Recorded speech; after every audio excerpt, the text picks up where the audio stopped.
Ration पानी का क्या इंतजाम था? नहीं था राशन पानी नहीं था सर। कितना रुपए मिलना है आप? हमको सर 2.5 लाख रुपया मिलना है यहाँ इस बार में। रो रहे हैं, पैसा नहीं है, भूखे प्यासे मर रहा बच्चा सब। इनका कंधा जो है वो छिल गया है, किसी का कंधा टूट गया है, कंधा टूट गया सर, और इनका कंधा टूट। इन्होंने लाखों बोरी चराए, 1 लाख बोरी चराए। 1 लाख बोरी चराए। पैसा नहीं मिल रहा, भूखे प्यासे रह कर अब घर चल दिए। वो भाड़ा भी किराया भी नहीं है, पैदल जा रहे हैं घर से। घिस गया चप्पल। बेचारी चलती चलती घिस गई।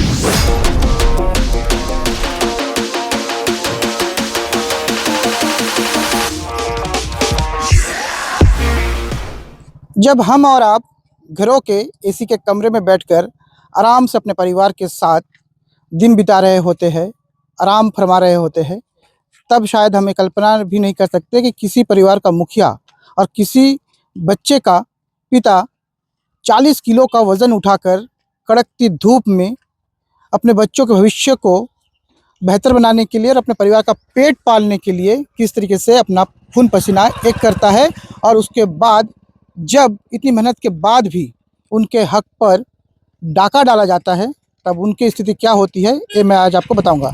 नमस्कार, मैं राजेश शालदार और आप छत्तीसगढ़ बायोस्कोप देख रहे हैं। और मेरे साथ जो तमाम लोग आप देख रहे हैं दरअसल ये हमाल है, और ये परलकोट क्षेत्र के धान खरीदी केंद्र एसेबेड़ा में आए थे हमाली का काम करने के लिए। और हमाल का जो काम होता है वो जब किसान धान की बोरी लेकर धान खरीदी केंद्र तक पहुंचता है तब यही हमाल किसानों के धान को नापतोल करता है और साथ में उसको परिवहन में भी सहयोग करता है। अगर ये ना हो तो शायद धान खरीदी भी संभव ना हो। पर आज ये बिहार से आए हैं, बिहार से आए थे, उम्मीद लेकर निकले थे कि अपने परिवार के लिए 2 पैसे कमाएंगे, रोजी रोटी कमाएंगे, उनका पेट पालेंगे और अपने बच्चों को थोड़ी बेहतर शिक्षा शायद वो दे पाएंगे। पर आज आप देख सकते हैं कि वो निराश होकर लौट रहे हैं। पूरा क्या मामला है इसको हम जानने का प्रयास भी करेंगे। आप लोग यहाँ पर आए थे, कब आए थे आप लोग यहाँ पर? हम आए थे सर 5 महीना बीत रहा। छठ पर्व में आए थे, यहाँ 5 महीना बीत रहे हैं। 26 जनवरी को काम खत्म हुआ, 2 महीना बैठ कर खाए, अपना घर से खाए, फिर भी पैसा नहीं दे, पैसा नहीं मिल रहा, भूखे प्यासे रह कर अब घर चल दिए। वो भाड़ा भी किराया भी नहीं है, पैदल जा रहे हैं घर से। पैदल बिहार से आए थे, पैदल बिहारी निकल पड़े सर। पैसा नहीं, खाने के लिए ना, क्या खाएंगे रास्ता में वो भी पता नहीं है सर। कितना रुपए मिलना है आपको? हमको सर 2.5 लाख रुपया मिलना है यहाँ इस बार में। कितना रुपए दिए आपको अब तक? 50,000 रुपया दिया सर, और नहीं मिला? नहीं मिला। और फौरी का लैंप्स का मैनेजर बोला जो मिला वही ठीक है, जाना है चले जाओ, बैठने के लिए लैंप्स में घुसने के लिए नहीं देता था सर। 5 महीने तक लगातार अपने कंधे पर बोरी को ढोए हैं, कड़कती धूप में ठंड में सोए हैं। जी, किस लिए? अपने परिवार के लिए, अपने बच्चों के लिए। इनके कंधे को मैं दिखाना चाहूंगा। जी सर।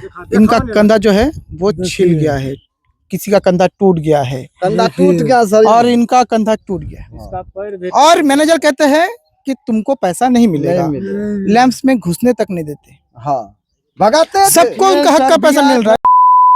चप्पल से चप्पल किया गया। देखिए उनका यहाँ पर स्थिति देख सकते हैं, घिस गया चप्पल। बेचारी चलती चलती घिस गई। यानी खाना तक इन लोग को नहीं मिल रहा था, राशन पानी तक इन लोग को नहीं मिल रहा था, और पैसा इनको नहीं मिल रहा है। 3 लाख रुपए मिलना है, 50,000 दे चुके हैं, 2.5 लाख रुपए अभी भी बचा हुआ है। जब इन्होंने अपना हक का वो मांगने के लिए गए तो तमाम सारे बहाने होते हैं, और अक्सर गरीबों के हक के पैसे देने के समय में ही नियम होते हैं, कानून होते हैं, और कई सारे पेच होते हैं। और वहीं पर जो अधिकारी है उनको अपना पैसा निकालने में कोई दिक्कत नहीं आती। किसानों का बोनस जमा हो चुका है, धान बिक चुका है, परिवहन हो रहा है, और किसानों को उनका बोनस तक मिल गया है, धान के पैसे के साथ साथ बोनस तक मिल गया है। पर इनको, इन हमालों को अब तक जो है वो उनका हक का पैसा नहीं मिला।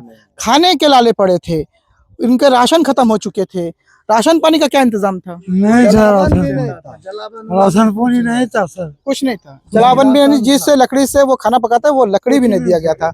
आप लोग को कौन लाया था यहाँ पर? यहाँ पे देवा भैया लाया था। तो ऐसे तो आए तो देवा के भैया के थ्रू आए थे। धान खरीदी केंद्र में कौन क्या नाम था और किसी का? शुभंकर था। शुभंकर था। हाँ, तो वो लोग खाना वाना नहीं देते थे आपको? खाना अपना खाते थे, उन लोग नहीं देता था खाना।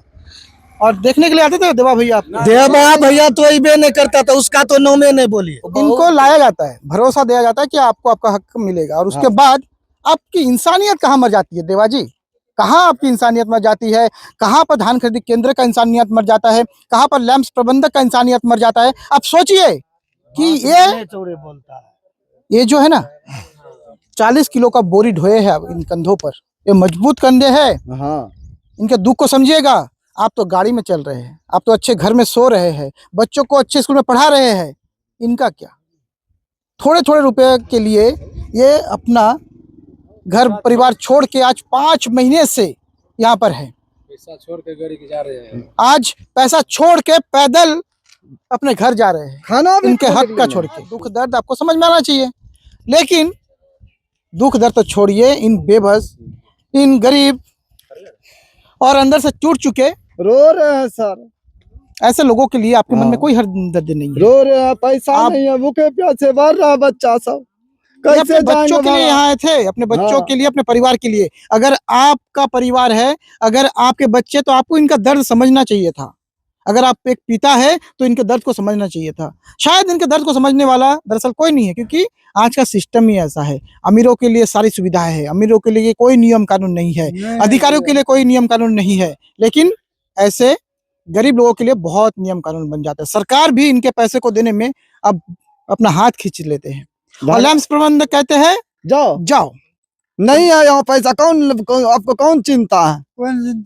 भागो यहाँ से, भागो यहाँ से, जाओ, भागो यहाँ से, निकल यहाँ से। यहाँ तक कि लैंप्स में भी घुसने थे। नहीं दे। क्या ये इंसानियत है? और तमाम जो यहाँ के अधिकारी है, तमाम जो यहाँ के जनप्रतिनिधि है, इनके दुख को समझिएगा। ये आए थे बिहार से और कमाने के लिए आए थे, आज छत्तीसगढ़ से वो दर्द लेकर जा रहे हैं। आज एक काका भी थे, वो बोल रहे थे कि आपके इस देश में हम दोबारा नहीं आएंगे, आपके इस राज्य में हम दोबारा नहीं आएंगे, क्योंकि जो कान के जा रहे हैं सर। हम तो क्या कहेंगे भाई, इसी कमाई के लिए बाल बच्चे को सोचेंगे, कमाएंगे तो बाल बच्चों को भेजेंगे, कुछ आगे बढ़ेगा। मतलब यहाँ तो अपने पेट के भी लिए भूखे मर रहे हैं। परसों भी भूखे रह गए, एकदम ऑन दिन काम करते रह गए हैं, लोड करते रह गए, काम करते रह गए और लोड करते रह गए। लोड भी हो गया, काम भी हो गया, धान का बोनस भी आ गया, पर रात में भूखे सो गए, खाना भी नहीं मिला। लेकिन अपने परिवार के लिए वो कर रहे थे, रोज तिल तिल मर के अपने परिवार के लिए कर रहे थे, वो पैसा भी इनको नहीं मिला। और अब इनका कहना है कि हम छत्तीसगढ़ में दोबारा कभी नहीं आएंगे, क्योंकि जो दर्द इनको मिला है छत्तीसगढ़ से, और यहाँ के केंद्र प्रभारी, धान खरीदी केंद्र प्रभारी के लापरवाही से, यहाँ के जो लैंप्स प्रबंधक है उनकी लापरवाही से, जो जिनको ऐसे गरीब और बेबस और ये ऐसे जो मासूम बच्चे जो घर पे होंगे, उनके पिता क्या आंसू नहीं दिखता, दर्द नहीं दिखता, तो वो क्या जनता का कभी भला कर पाएंगे, उनके दर्द को समझ पाएंगे? ये भी सोचने वाली बात है। अभी इनको पैसा मिलेगा कि नहीं मिलेगा, ये भी इनको उम्मीद अब खो चुके हैं, इनको कोई उम्मीद नहीं है। लेकिन छत्तीसगढ़ सरकार को इन पर ध्यान देना चाहिए, यहाँ के अधिकारी को ध्यान देना चाहिए। नहीं तो ये जो जख्म लेकर जो जा रहे हैं ना छत्तीसगढ़ से, आने वाले दिनों में यहाँ कोई नहीं आएगा। कैसे रेलगाड़ी पर टिकट कटाएंगे, टीटी पकड़ेगा कि कौन पकड़ेगा, कैसे घर पहुंच पाएंगे, कोई बात भरोसा नहीं है। कि मार के जेल में दे देगा, कोई भरोसा नहीं है। पैसा नहीं है, टिकट नहीं कटाएंगे, टीटी पकड़ेगा, हमको जेल दे देगा, बीवी बच्चा कौनेगा, रोएगा, हम भी रोएंगे। इधर छत्तीसगढ़ कैसे जो इनका पैसा नहीं दे रहे हैं ना लैंप्स प्रबंधक साहब, आपके कंधे पर ना 10 बोरी लाद देंगे ना, और 10 बोरी को आपको जब पहुंचाना होगा ना, आपके घुटने दर्द हो जाएंगे, आपके घुटने जवाब दे जाएंगे। पर हजारों हजारों बोरियां इन्होंने ट्रक पर चढ़ाया है, इन्होंने लाखों बोरी चराए, 1 लाख बोरी चराए, 1 लाख बोरी चराए, और 40 किलो का बोरी इन्हीं कंधों पर। और आपका अगर एक कंधे पर एक बोरी दे देना, थोड़ा सा चलने के लिए बोल देना, तो आपके सांस फूलने लगेंगी। इनके दर्द को समझिए, और हो सके तो इनका पैसा वापस कीजिएगा, नहीं तो श्राप है, एक बिहारी का। पिता के दिल से निकला श्राप है। तो ये श्राप मत लीजिएगा, इनका पैसा जरूर वापस कर दीजिएगा।